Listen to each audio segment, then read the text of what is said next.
ustedes que puede despertar esto algo de orgullo en su vida? ¿No creen ustedes que cuando llega a Cesarea de Filipo, ¿se acuerdan? Vamos a leerlo. Estoy aquí en Mateo capítulo 16. Vamos a leerlo para no perder ni una sola palabra del relato. Mateo 16, versículo 13. En la ciudad que hoy en día se conoce como Banias, al norte de Israel, Cesarea de Filipo antaño, ocurre lo siguiente, versículo 13, Mateo 16, 13. Viniendo Jesús a la región de Cesarea de Filipo, le preguntó a sus discípulos, escuchen, a sus discípulos, diciendo, ¿quién dicen los hombres que es el Hijo del Hombre? Está muy clara la pregunta, ¿sí o no? ¿Qué dicen de mí? Versículo 14. Ellos dijeron, unos, Juan el Bautista, otros, Elías, otros, Jeremías o alguno de los profetas. Fíjate qué opiniones, qué conceptos diferentes había del Señor. Él les dijo, ¿y vosotros? Porque esto es lo que dice la gente. Pero ustedes, ¿qué opinan? ¿Quién decís que soy yo? Yo no veo a Juan respondiendo a la pregunta, perdonen. Yo no veo a Santiago, ni a Tomás, ni a Andrés, ni a Felipe. Yo veo solamente a Pedro. Y Pedro dice, versículo 16, Simón Pedro dijo, tú eres el Mesías, tú eres el Cristo, el Hijo del Dios viviente. ¿Cuántos dicen amén? ¿Buena respuesta o no? ¿Perfecta? Buena no, perfecta. Escucha ahora la respuesta del Señor. Bienaventurado eres, Simón, hijo de Jonás, porque no te lo reveló carne ni sangre, sino mi Padre que está en los cielos.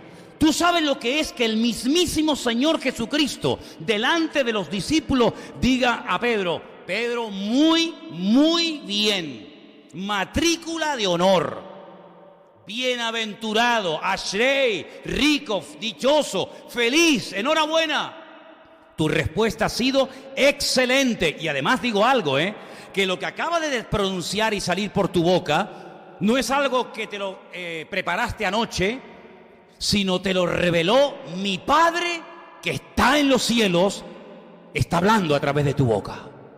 Oye, ¿tú no crees que Pedro mira hacia Juan, a Santiago, a Felipe y dice,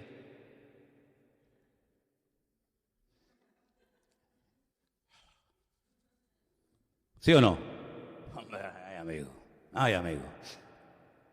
Por eso a lo mejor unos días después le tuvo que decir el Señor al mismo Pedro, Satanás, apártate de mí, para bajarle los humos, ¿no? Para bajarte los humos. Ay, hermanos, aunque todos se escandalicen y todos te abandonen, tú tranquilo, tú cuenta conmigo.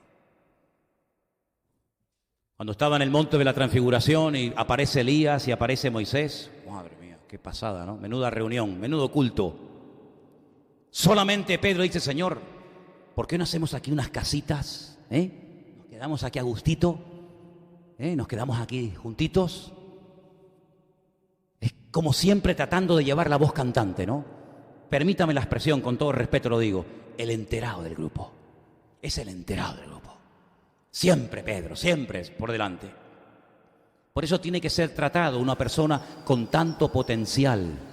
La gente que tiene mucho potencial son la gente que más tiene que ser tratada por el Señor. ¿Sabíais eso o no? Cuanto más potencial, cuanto más te quiera utilizar el Señor en el futuro, por los dones, por las habilidades o por la gracia que el Señor ha derramado sobre tu vida, más tiempo te va a tener en el horno de aflicción por el fuego. Tiempo te va a tener en el horno de aflicción por el fuego. ¿Cuántos dicen amén? Por eso el Señor tuvo que tener tanto tiempo tratando a David, porque era un hombre con un potencial, iba a ser un instrumento tremendo, pero primeramente tengo que trabajar en tu corazón para que seas un gran hombre de Dios el día de mañana. Y por eso tuvo que tener tanto tiempo en el horno de aflicción y de prueba José, porque tenía un potencial este muchacho, tenía un carisma este hombre, tenía tanto del Señor para dar, pero te tengo que tratar, te tengo que pulir primero, porque si no, en vez de ser un diamante en bruto, vas a ser un bruto diamante, ¿sabes? Entonces el Señor estaba tratando a Pedro, pero no solamente tenemos que ser tratados, sino también tenemos que ser restaurados. Porque si no somos previamente tratados y restaurados, lo que llevas dentro, que está ahí, no va a poder fluir con libertad y para la gloria del Señor. ¿Se acuerdan ustedes de aquella chica, una de las mejores voces que he oído en mi vida, Whitney Houston? Esta chica se convirtió y asistía a la iglesia con su madre desde niña. Tenía un don espectacular, sin lugar a dudas. ¿Qué hizo con su don? ¿Qué hizo con su talento? Se lo dio al mundo. Se lo dio al mundo. Y en las discotecas y en todas partes del mundo, la gente cantaba y bailaba con la música de una joven que fue criada en los caminos del Señor, pero que le dio su don y su vida al mundo. Y así le fue. No sabemos cómo fue su final, porque hace unos días cuando estuvimos en el Yardenit, en el lugar donde se bautiza la gente allí en Israel, había una foto de ella ya muy demacrada, muy deteriorada, bautizándose por un pastor y bueno, probablemente, y espero que haya sido así, se reconcilió con el Señor en el último momento de su vida. Pero qué pena tener que esperar al final, tirar toda una vida por la borda para tener que arrepentirte al final, en vez de haber vivido para Cristo. Pero yo te quiero hacer una pregunta a ti esta tarde. ¿Tú qué tienes para aportar a la vida? Porque yo te voy a decir lo que Pedro tenía, porque el Señor se lo dijo. Pero yo quiero preguntarte a ti personalmente, ¿tú qué es lo que sabes que tienes en este momento para aportar a esta vida, a esta humanidad, al cuerpo de Cristo, a los hermanos? ¿Qué tienes tú? ¿Qué vas a hacer con ese potencial que Dios te ha dado? Con ese don o dones o habilidades, ¿qué vas a hacer? Piensa en esto. Quiero leerte estos versículos. Mateo 16, seguimos, ¿verdad? Del 13 en adelante. Mateo 16, del 13 al 20.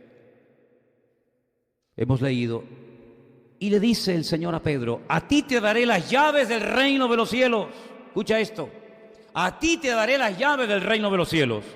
Todo lo que ates en la tierra será atado en el cielo, y todo lo que desates en la tierra será desatado en los cielos. ¿Qué le dio el Señor a Pedro? Ahí lo tienen en la pantalla, léanlo. ¿Qué le dio? Las llaves ¿de dónde? Del reino de los cielos. ¿A quién se las dio? ¿A Juan? ¿A Santiago? ¿A Tomás? No, Señor, a Pedro. A ti te doy las llaves del reino de los cielos. Pregunta obvia, ¿para qué sirven unas llaves? ¿Para abrir o para cerrar? No tiene otra razón. Usted la puede utilizar para rascarse la oreja, usted la puede utilizar para clavar un clavo, pero realmente la función para la que ha sido diseñada una llave es para abrir o para cerrar una puerta. Luego, lo que te estoy diciendo metafóricamente, Pedro, es que te amo tanto y veo el carisma y veo el potencial que llevas dentro, que yo voy a utilizar eso para que abras la puerta del reino de los cielos a otras personas que ahora mismo no pertenecen a ese reino. Y usted dirá, pero esto ¿cómo va esto? ¿Cómo fue? Bueno, cuenta la Biblia en el libro de los Hechos que él se encontraba un día en la ciudad, dice aquí la Biblia, en Jope, en Jaffa, y tenía mucho hambre, y estaba en la casa de un tal Simón, se llamaba como él, curtidor de pieles, y él subió a la azotea para orar.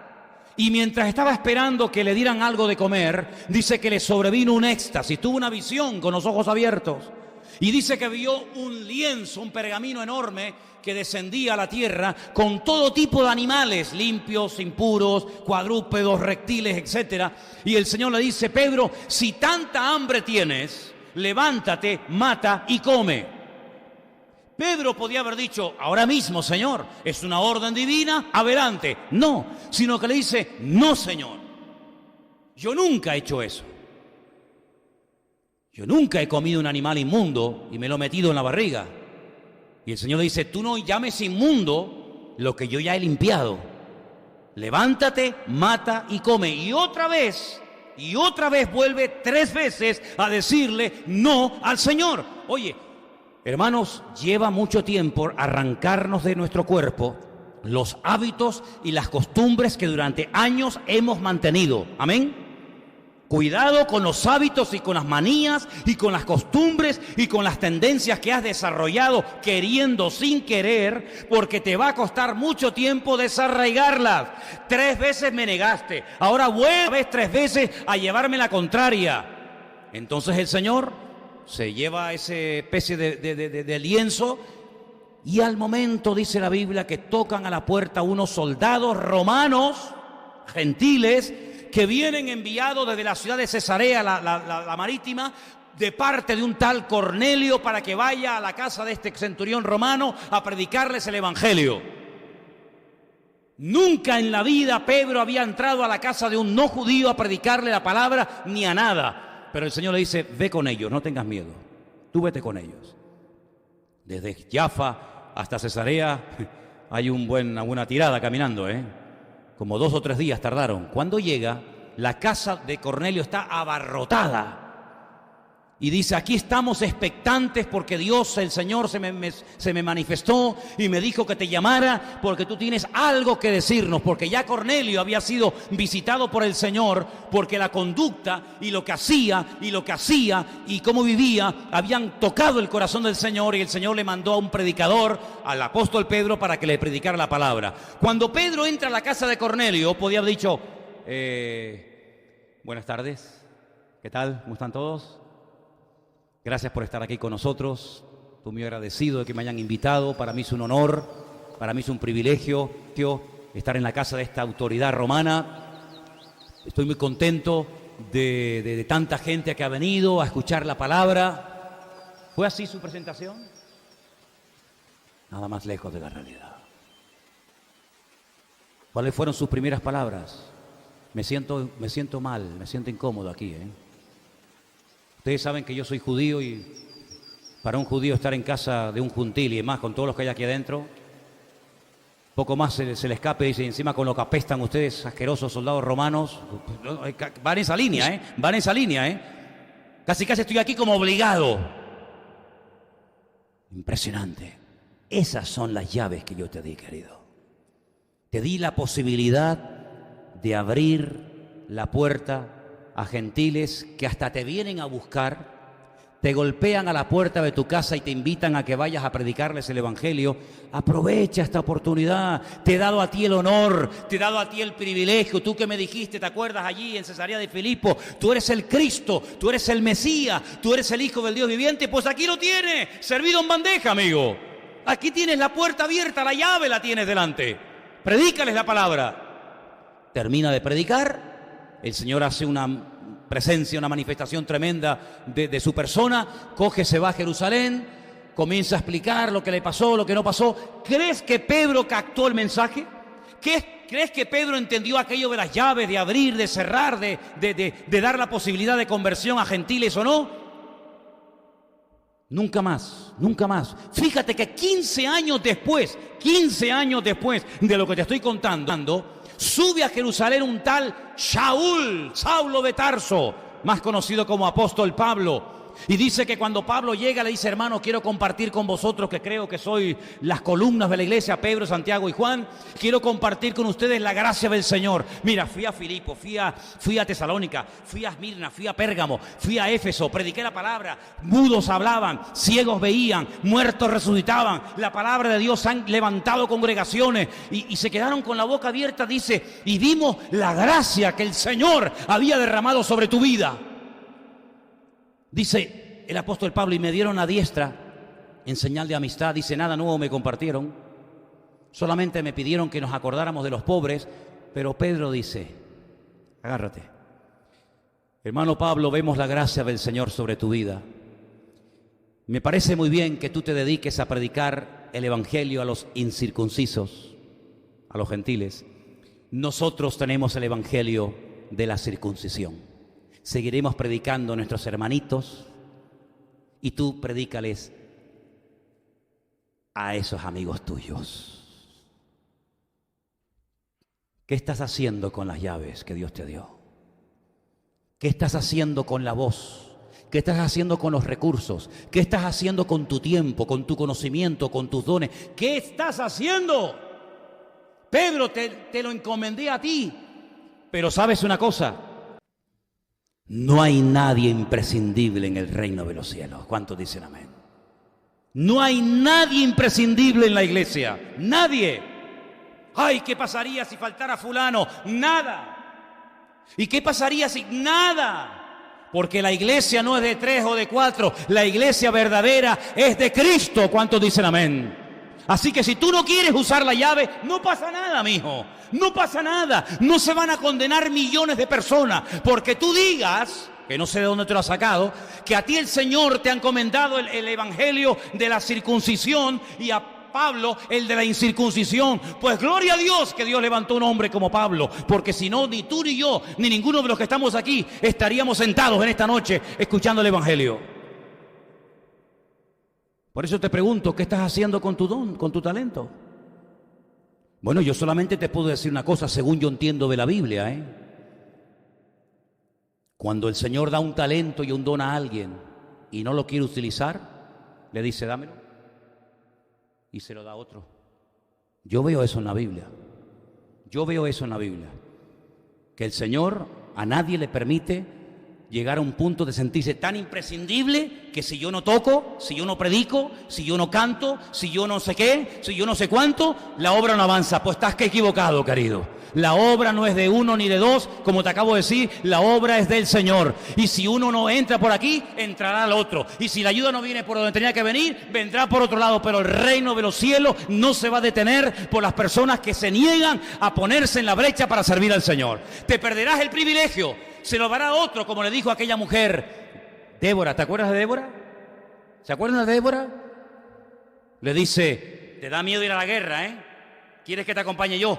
Yo voy a ir contigo, pero la gloria y el aplauso no te lo vas a llevar tú, sino me lo voy a llevar yo. Por eso te digo, no permitas que nadie ocupe el lugar que el Señor diseñó para ti, porque el Señor quiere usarnos a todos y a cada uno de nosotros. ¿Cuántos dicen amén? Primera de Pedro, capítulo 4, verso 10. Leía esta mañana este texto y digo, bueno, como voy a hablar de Pedro, este versículo me viene muy bien para compartirlo en la iglesia.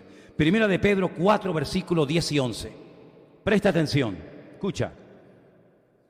Cada uno, aquí entran todos ustedes, aquí entran todos.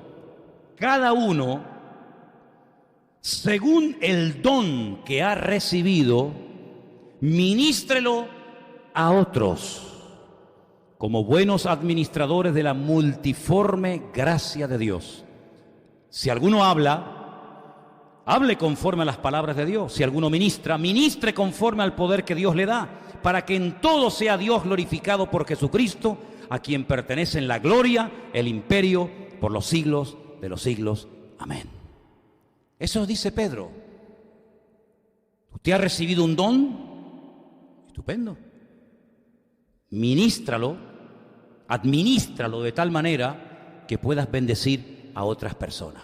Porque el don que Dios te dio no es para que tú presumas de que lo tienes, sino el don que Dios te dio es no para que te sirvas a ti mismo, sino para que sirvas a los demás como Dios quiere que tú le sirvas. Eso es, ni más ni menos. Hay otro texto en Primera de Pedro, capítulo 2, versículo 20, muy bonito también, que quiero leerlo. Y será el último texto que lea esta noche. Primera de Pedro, capítulo 2, verso 20. Y dice así: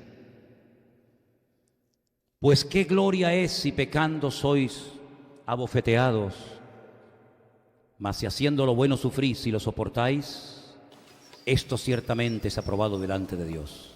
Porque para esto fuisteis llamados, porque también Cristo padeció por nosotros, dejándonos ejemplo para que sigáis sus pisadas, el cual no hizo pecado ni se halló engaño en su boca, quien cuando le maldecían no respondía con maldición, cuando padecía no amenazaba, sino que encomendaba la causa a aquel que juzga justamente, quien llevó él mismo nuestros pecados en su cuerpo sobre el madero, para que nosotros, estando muertos a los pecados, vivamos a la justicia, por cuya herida fuisteis sanados. ¿Cuántos dicen amén? Pedro dice, el Señor vino con un propósito.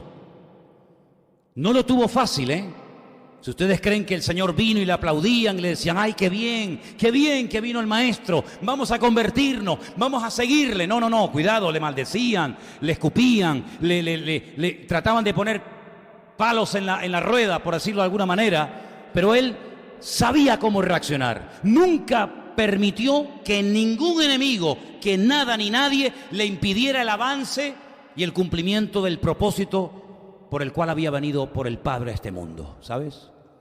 Incluso en el huerto de Getsemaní dijo, ni siquiera quiero hacer en esta vida mi voluntad, ni siquiera, sino lo que quiero hacer en esta vida es tu voluntad, aunque sea dura y aunque sea difícil, aunque me cueste la vida. Así que Pedro dice, yo que viví con él, que le seguí, que le oí, que le toqué, estuve tan cerca del Maestro, yo vi que él vino con un propósito y lo cumplió. Pero ahora traslada el símil, ahora traslada el pasaje a nosotros en este día, en este lugar. Y nosotros, hermanos, no entendemos que hemos venido a este mundo con un propósito. No entendemos que no ha ocurrido nada por casualidad, que ese padre y esa madre que tienes eran los necesarios que se conocieran, se casaran y se enamoraran para que tú pudieras nacer. Tú no podías nacer de otra combinación, sino de la que salió. De esa saliste tú. ¿No entiendes que todo cuanto te ha ocurrido a lo largo de tu vida, el vivir en un país, luego en otro, el estar en un lugar, luego en otro, el haber aprendido esta experiencia, el haber tenido la otra experiencia, etcétera, etcétera, ¿no te das cuenta que todo ese cúmulo de circunstancias y de situaciones es lo que ha producido lo que eres hoy en día? Pues una vez que entiendas y captes el mensaje, la pregunta que le tienes que hacer al Señor es: Señor, ¿qué quieres hacer con mi vida? Pero yo quiero terminar diciendo algo en esta noche. El proyecto, el propósito de Dios, la voluntad del Señor para la vida de Pedro era muy grande, ¿eh? Muy grande. Lo que este hombre llegaría a ser para el Señor era tremendo, pero primeramente tenía que pasar por el taller. Tratado, machacado, molido hasta lo máximo. Luego restaurado y luego usado. Escucha bien, tratado, restaurado y usado. Repito, tratado, restaurado y usado. Hay gente que quiere ser usada sin ser tratada y sin ser restaurada, y no sale la fórmula, no sale, amigo, no funciona. Porque cuanto más potencial Dios haya depositado en tu vida, más te tiene que tratar el Señor, más te tiene que bajar los humos, más te tiene que hacer dependiente de Él, para que llegues un momento en el que digas: Señor, tú sabes que te amo, haz conmigo lo que tú quieras. Cuando Él declaró que amaba al Señor, yo no sé si tú has llegado a ese nivel de tu relación con Dios. Yo no sé hasta dónde tú has llegado con Él. Yo no sé si lo tienes ahí en la puerta de tu casa, o ya le has permitido entrar a la cocina, o si ya puede ir al baño, o si ya puede ir a la... Yo no sé hasta dónde, hasta qué área de tu vida puede llegar el Señor. Yo no lo sé, tú sabrás. Pero cuando tú llegas a un punto como Pedro llegó en Juan 21, el día de su restauración, a decirle: tú lo sabes todo. Porque antes le decía: tú sabes que te amo. Tú sabes que te amo, pero espérate, la tercera vez cambia y dice: tú lo sabes todo. Y valga la redundancia, ¿tú sabes que el Señor sabe todo lo que has hecho? ¿Tú sabes que el Señor sabe todo, absolutamente con pelos y señales? ¿Dónde, cuándo, dónde? ¿Lo sabe todo? Hasta que tú no llegues al momento de que salgas de tu escondite. Porque hay creyentes que les gusta jugar al escondite con Dios, como Adán, que se escondía de Dios. ¿De dónde te vas a esconder de Dios? Sal de tu escondite, querido. Sal de tu escondite en esta tarde y dile al Señor: tú lo sabes todo, Señor. Yo estoy desnudo delante de ti. No tengo argumentos. ¿Qué significa estar desnudo? ¿Simplemente es algo literal como Adán y Eva? No. Es que estoy desnudo y me escondí. Ah, y antes estabas desnudo y no te escondías. Qué cosa más rara, ¿no? Antes estabas desnudo y no te escondías. Ahora sigues desnudo y te escondes. ¿Qué ha pasado? Desnudo significa: me he quedado sin argumentos. He quedado en evidencia. Estoy desnudo por fuera y estoy desnudo por dentro. No tengo excusa, Señor. Tú lo sabes todo. ¿Ah, sí? Pues entonces no solamente te digo que apacientes mis ovejas y mis corderos y atiendas a la gente, sino que ahora te voy a dar una sorpresa, la guinda del pastel. Cuando eras joven, ibas a donde querías, hacías lo que querías. En otras palabras, tú eras el que controlabas tu tiempo, tu energía, tus recursos, tu voluntad era la que prevalecía. Cuando seas viejo, cuando madures, cuando crezcas, cuando te dejes ser tratado y quebrantado y renovado por mi presencia, podrás extender tus manos y te llevarán a donde tú nunca te hubieras imaginado ir, y con esa muerte, dice, terminarías tu vida glorificando al Señor. Fíjate el proceso. Primero lo llama en el mar de Tiberias. Para captar su atención le manda un milagro, una pesca milagrosa. Claro, si es un pescador, ¿qué le impacta a él? La pesca milagrosa. Pero olvídate de la pesca milagrosa. Después lo manda a pescar almas, y cuando viene dice, Señor, hasta los demonios nos hacían caso, hasta los demonios se nos sujetaban. Y el Señor le dice, pero mira, ni la pesca te tiene que impresionar, ni los demonios, sino sobre todo lo que te tiene que impresionar es que vuestros nombres están escritos en el libro de la vida. Porque lo importante, hermano, no es solamente lo que podemos llegar a hacer para el Señor, sino con qué actitud podemos llegar a hacerlo para el Señor. Porque la mayoría de nosotros nos planteamos nuestra vida para alcanzar de una manera u otra lo que nosotros consideramos éxito, ¿sí o no? La mayoría de los seres humanos, incluidos los cristianos, se organizan la vida para tener en un momento determinado de la vida una especie de seguridad, mi casita, mi sueldo, mi no sé qué, mi no sé cuánto, y tener una especie como de confort que me permita estar tranquilo en medio de la tormenta. Pero el Señor lo que le dice a Pedro es todo lo contrario. Es decir, cuando seas mayor, lo que te va a pasar es lo que no te podía haber pasado de joven, porque si tú, simplemente por decir que me conocías, me negaste, si en esa noche te hubieran llevado a ti a una cruz, yo no sé lo que hubiera pasado, porque las pruebas son proporcionales a nuestro nivel de madurez. Si esa prueba de aquella noche no la pudiste aprobar, si no eres capaz de saber cuánto es 2 y 2, ¿cómo te voy a poner yo una raíz cuadrada, querido? En otras palabras, si no fuiste capaz de dar testimonio de mí ante una muchacha y te avergonzaste de mí diciendo no le conozco y no sé quién es, imagínate si yo te hubiera dicho aquella noche en el Getsemaní, esta noche tú conmigo también vas a morir en la cruz. Esto te lo voy a dejar para el final, porque cuando seas viejo, cuando madures, cuando llegues a un nivel de madurez, entonces podrás soportar lo que hoy, con la edad que tienes, te tumba y te deja en ridículo. Por eso yo he dicho muchas veces que cuando superamos una prueba, la pregunta es ¿y para qué? ¿Sabes para qué? Para prepararte para la siguiente. Y cuando apruebes la siguiente, para prepararte para la otra. Nunca vas a ser un cristiano maduro y firme en el Señor si no eres tratado y si no eres restaurado en todas y cada una de las áreas de tu vida.